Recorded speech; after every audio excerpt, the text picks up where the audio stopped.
A Kitsune in Remnant by Red Devil 360, Chapter 24, Surpassing the Teacher. He received several curious looks from his teammates when he quickly disappeared to receive a scroll and his katana, apart from Winter, of course, because she always seemed to know what was happening. Damn that woman for knowing him so well. Rather than making him speak, she directed the students towards the stands, sending him an encouraging look as he went towards the lockers. There, he made some amendments to his usual Jonin uniform, adding his arm and shin guards. Lastly, he took out a new harness he'd ordered from Vale, securing his scroll of many things with the various loops, and finishing off by taking his katana at his left side and sliding his tanto into a sheath at the base of his back. He eyed his shinobi headband momentarily, debating whether it was worth having his hair in his eyes or not, before tying it around his forehead. After all, he may be mad at them, but he wasn't about to become a missing nin. That would make him like Sasuke, and who'd want that? Now ready, he made his way out of the locker room and to the area floor, where Kakashi was waiting for him on the other side. His Hokage robes and hat are absent from his body, and in its place his old Jonin uniform.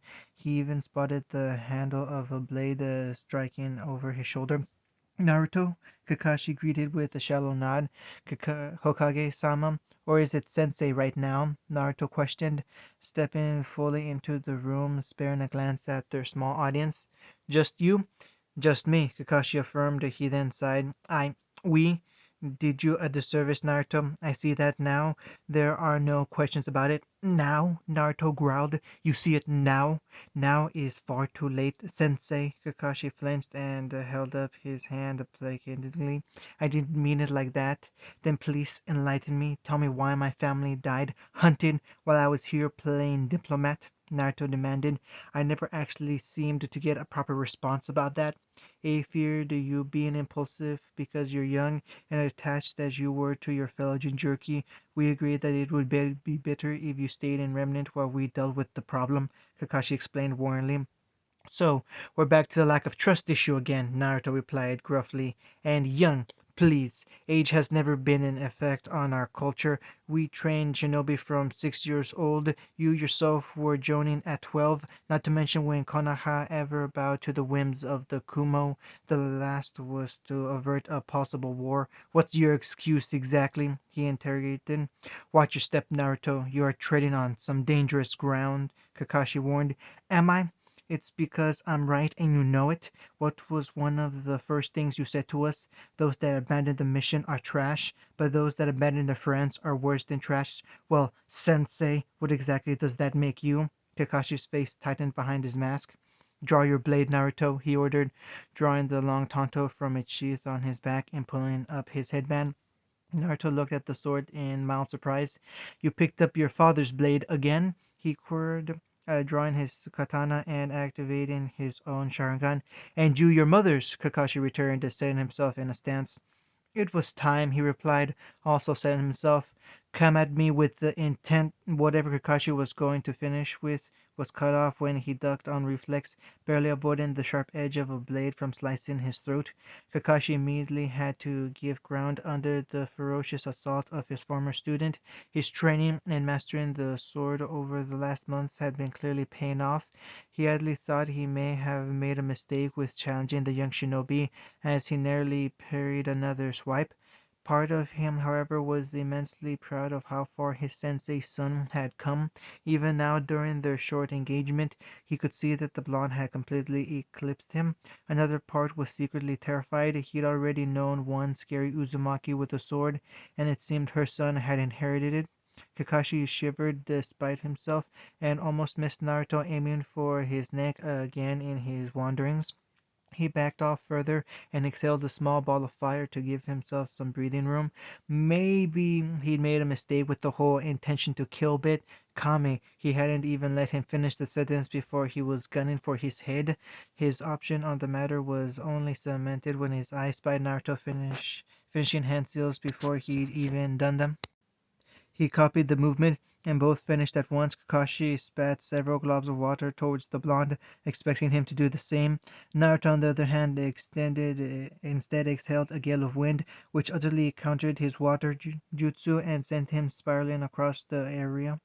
Again, despite himself, he let out a grunt of respect. He had intentionally molded different seals to trick his Sharingan. Getting to his feet, he rubbed his sore chest. He'd say it was a cheap trick, but that meant nothing to a shinobi.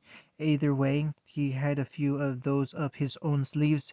"What are they saying?" Ruby asked after they'd all settled down in the stance. "I don't know. I can't make it out from here," Yang replied, before all eyes turned to the resident cat faunus. Blaken turned side, ears already twitching. "From what I can understand from my limited lessons with Naruto, they're arguing again. The Hokage tried to apologize, but Naruto rejected it, saying it's too little too late. I think," she translated. "Why did he reject it? Surely if he's trying to apologize, he knows he's done wrong," Para questioned. Blake grimaced. "I'm only able to pick up a word or two here and there, but he's not happy.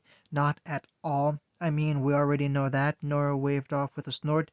"At least they're not trying to kill each other," Whis commented. "The two chose that precious moment to draw their swords, if to spite her alone. They've chosen an arena to talk, Whis. What did you think was going to happen?" Winter remarked. "Do most conversations in the elemental nations end with people trying to kill each other?" Ruby questioned. "Not really, but spars are generally a fight with the intention to kill," Winter replied, while watching Naruto immediately go for the older man's head. "Although it appears that Naruto is taking that part rather literally," she continued dryly. "What are you doing?" Blake pointedly asked Yang as she tapped away at her scroll. "Messaging Coco." "Why are you messaging Coco exactly?" Whis pondered. "To come watch the fight, obviously. How often are we going to witness something like this?" Yang retorted. "Judging by the last few months," Pyro trailed off in a mutter, earning a small snort from Ruby. They returned to silence as the usual as the duel continued, Naruto winning a small jutsu bout decisively before they went back to blades. "You know, this is actually quite fun to watch when you know they aren't serious," Ren mentioned, admiring the blade skill between the two. "Their skill is certainly levels above most hunters and huntresses. It's certainly a different type of experience watching it this close," Whis observed. "And without the blood," Blake stated, folding her arms and leaning back into the bleachers, her ears flicking every time the two shinobi's blades crossed. "Don't worry, that'll be there soon as well," Winter sighed long-sufferingly. "Oh, what is wrong with these people?" Whis whispered heatedly with hands over her eyes. "Different culture," Pyra explained with a half-hearted shrug. "As grim as it is, we had the grim to bind us all together eventually. The elemental nations never had that. Eventually we came along, that is." There was silence for a moment, and it took the redhead a second to notice the pair of eyes watching her. "What? Did you just make a pun?" Ruby asked worryingly. Pyra's brain took another moment to catch up before she lightly blushed and pressed her head down. "Not on purpose," she mumbled, swaying slightly when Yang launched herself at the other girl.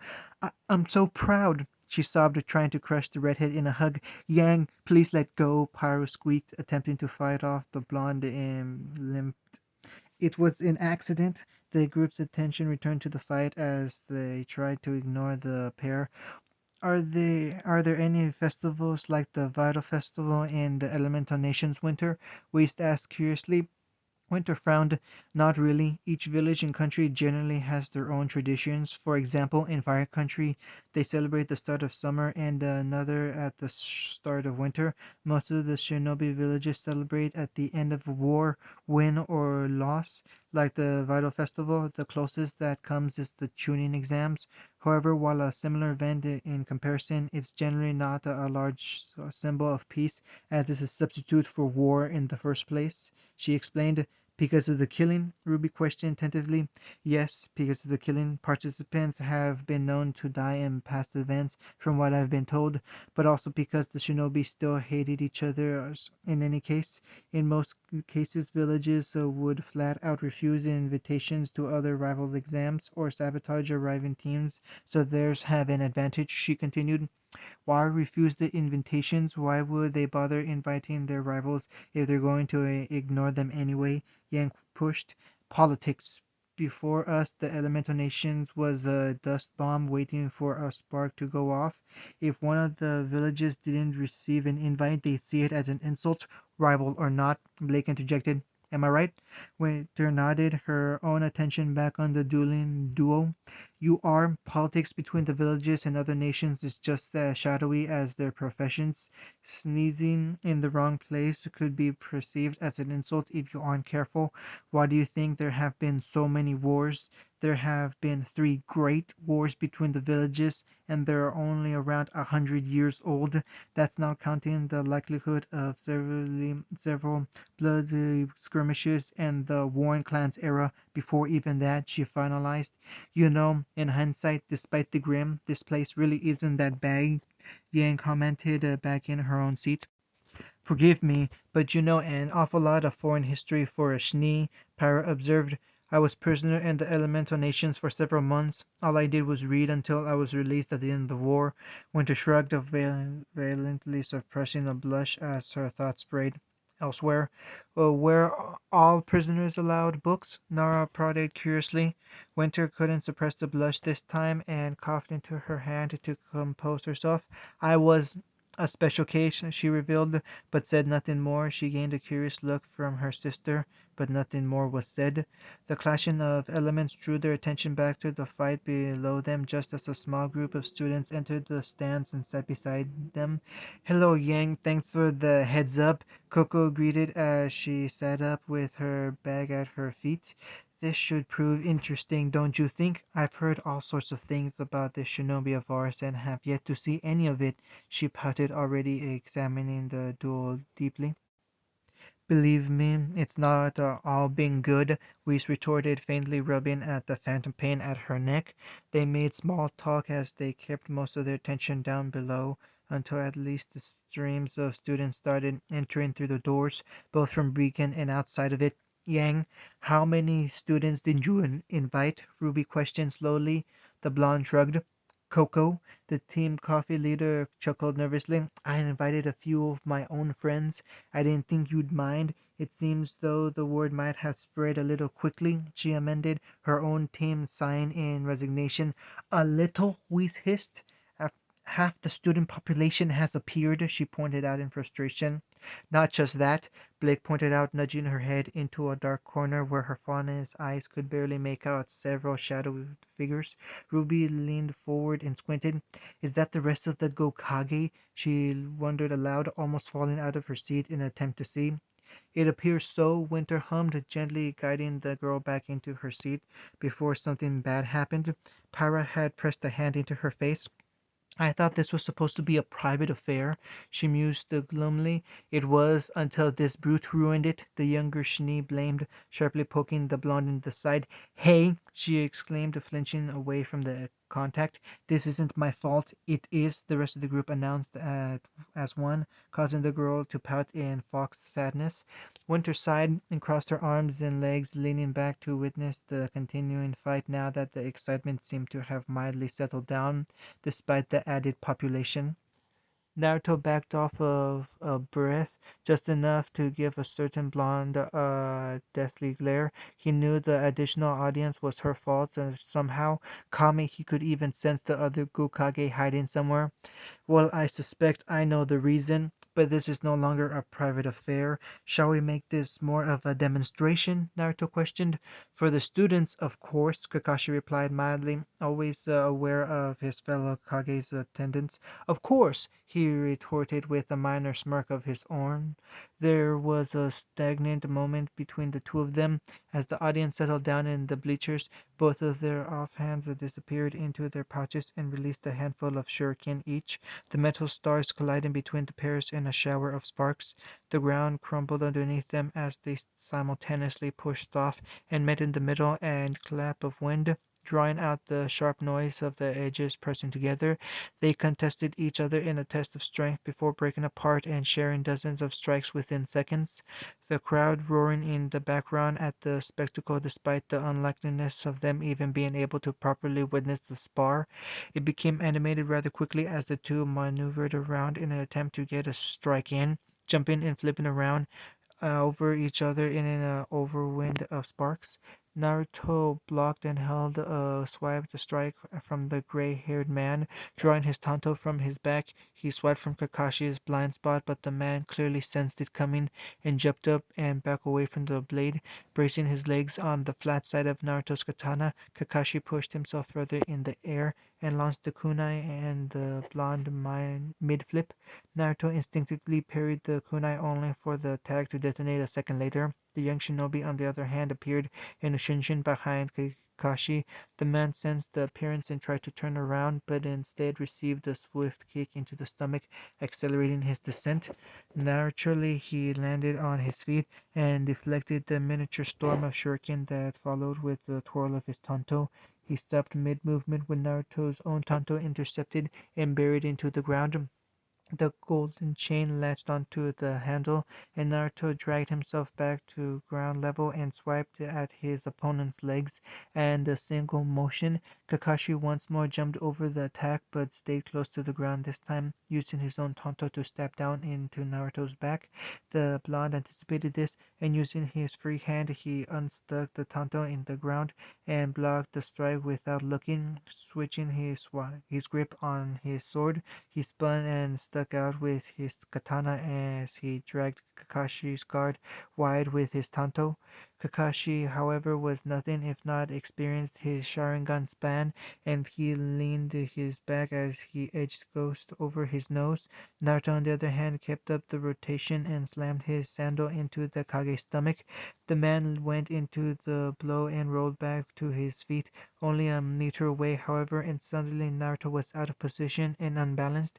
With no choice, he continued his momentum and pushed off the ground, flipping over the blade as the flash of silver passed underneath him.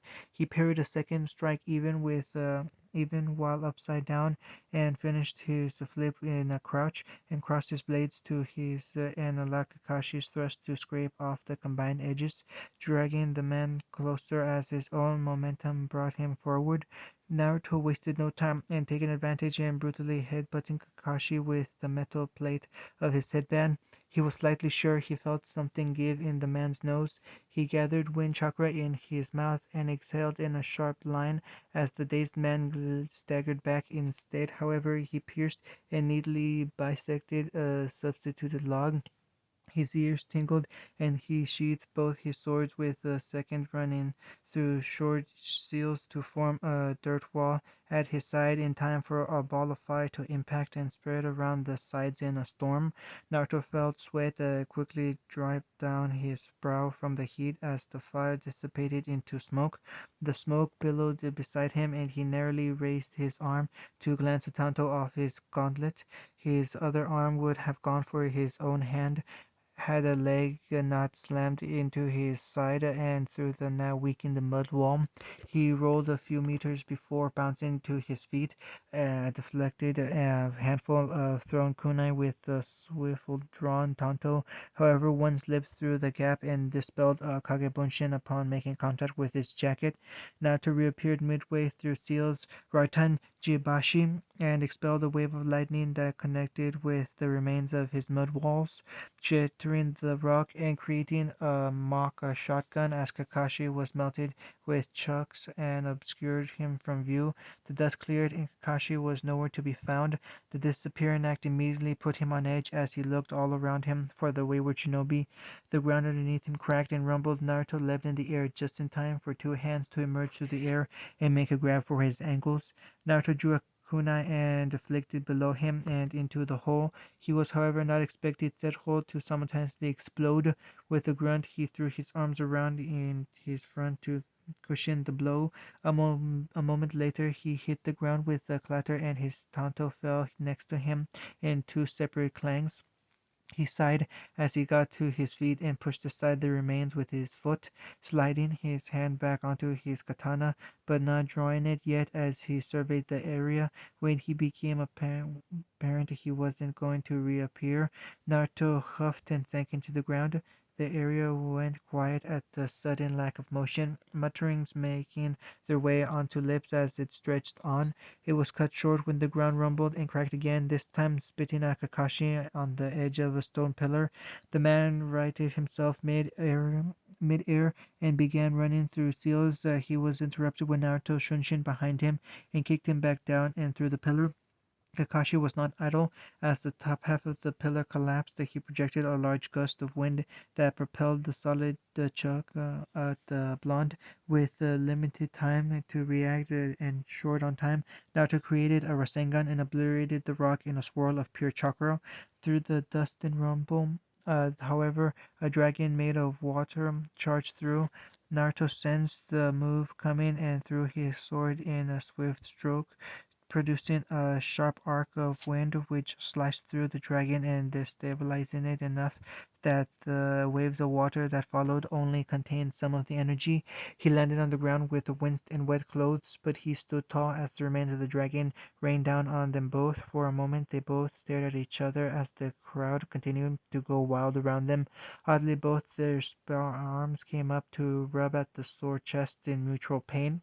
Naruto's hand disappeared into his pouch and launched a brace of kunai's shurikens again, which inevitably clashed with Kakashi's between them, but another trio of shuriken hidden in shadows of their counterparts snuck through the interception. Kakashi raised his tanto and blocked both before letting the third pass him by. In the meantime, Naruto had closed the gap in seconds. The Kage blocked the swipe dead with his own blade and charged the Raikiri on his other hand, which plunged into Naruto's chest to his own shock. To his relief, Naruto turned into smoke, and instead the shuriken behind him unhinged into the real one, who stabbed Kakashi in the back in retaliation, who also turned into smoke. Naruto didn't waste a moment and exhaled the ball of fire to intercept Kakashi's own in the center of the arena. Naruto fed chakra into the smoke that was generated and continued its growth outwards before disappearing inside. Kakashi dabbed a finger under his broken nose and smeared blood over the palm of his hand. Running through the needed seals, he summoned some hounds who dashed deeper into the smoke in search of his young opponent. His eyes started to the side, and he completed more seals.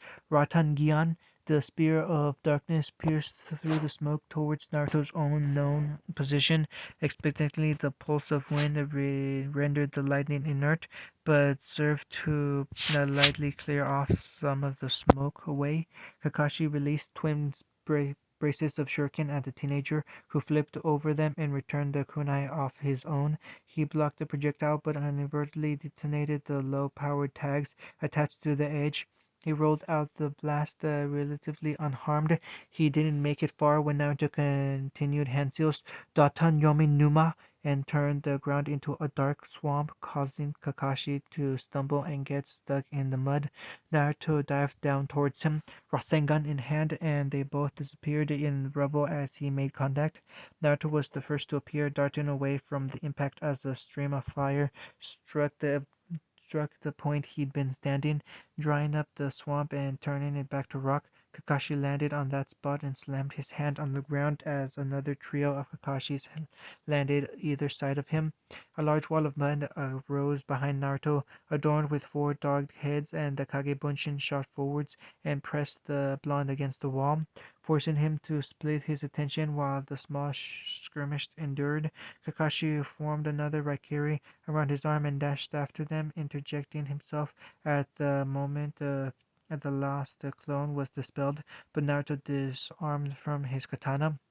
Naruto, on the other hand, knew his sensei and was expecting the move. His arm rose and impeded the lightning by wrapping his own arm in a protective cocoon of wind which nullified the attack. Kakashi, however, had not even expected that and was unable to dodge the elbow to his temple. Naruto capitalized and leapt at his stumbling opponent with vigor, drawing a kunai rather than wasting it by retrieving his larger blade. Kakashi couldn't find his footing under the brutal assault from his former student, his Sharingan barely being able to keep up with the rapid blows he was coming under. Back and back he was pushed, Naruto gradually sneaking in hits every few strikes, progressively wilting down his opponent with kunai and fist both. Naruto then, right as Kakashi had his back against the wall, backed off. Kakashi lost at the sudden change in tempo, didn't pursue, just as Naruto had hoped. Four clones appeared, two from the ground and two from the wall. All four conjured golden chains and restrained one of Kakashi's limbs. Kakashi turned as best he could under the circumstances to assess the situation, but his eye spun and he turned back in time to flinch as Naruto rested the point of his katana at the edge of his throat in a silent gush of wind. In the stands, the audience fell silent as they bore witness. Naruto and Kakashi stared heatedly at one another, daring the other into action. Slowly, cautiously, Kakashi opened his palm and dropped the kunai he'd slipped into his grip.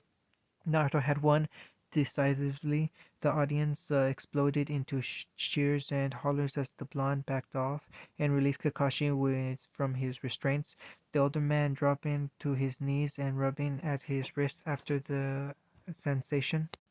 He looked up as a pair of sandals stepped into view and zoned in on the hand hovering in front of his face. Naruto behind it with his blue eyes back in place. He sighed. Do you perhaps want to come get some ramen? I saw a stand down at the fairground I haven't tried yet, Naruto asked slowly, more unsure of himself than the offer itself. Kakashi blinked momentarily and chuckled slightly, pulling his headband down back over his eye. He took the hand. The other guests to the fairgrounds gave the ramen stand a wide berth when they saw the two shinobi seated on the stool, and Naruto would admit to feeling slightly bad for the elderly owner of the stand. They were naturally at fault for the loss of revenue he was facing. The air between himself and Kakashi was quiet but not terribly uncomfortable yet anyway. Neither had said anything yet except to order their food, and the tension was building as both silently ate their meal. I'm sorry, but eventually said at the exact same time, mildly blinking in surprise that the act before letting out another simultaneous chuckle. Kakashi put down his chopsticks. I am sorry, Naruto. I should have known you'd react to this. I knew how much they meant to you, he muttered. Naruto sighed before also putting down his chopsticks and resting his hands on steel steel-plated fingers. I know you are, but I also understand why. I sometimes forget that you're the Hokage now, not just my strange sensei. I kinda just thought that despite that you'd still have my interest at heart, he replied glumly. Maybe I do need to grow up more. Believe me, Naruto, I do. To the rest of my abilities, Kakashi began, but it happened so fast. You reported the missing Nin appearing in Remnant, and then they just started disappearing while they were on missions, he replied. What happened then? Once the third Jinchuriki went missing, we recalled all the others while we investigated their whereabouts. Nothing, he continued. Nothing? Not a damn thing. Before you sent the report about the Katsuki staging the attack on Beacon, we had no idea. No one had seen or heard anything in years. We'd assumed they disbanded during the war. Hell, it almost came to war a few times. A was throwing accusations left and right, accusing the other villages of trying to undermine the others to attain more power in the alliance. Is he stupid? Naruto inquired incredulously. No, it was a valid assumption. Even myself and Tsunade began thinking the same, Kakashi defended. Are things really that bad at home? When I left, everything was fine, the blonde questioned. Not bad, but not great, Kakashi clarified.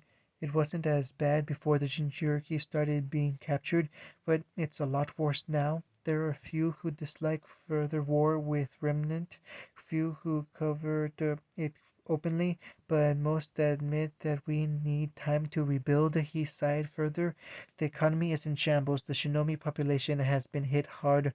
Most of the Elemental Nation is a ruin, and facing starvation is in the coming winter.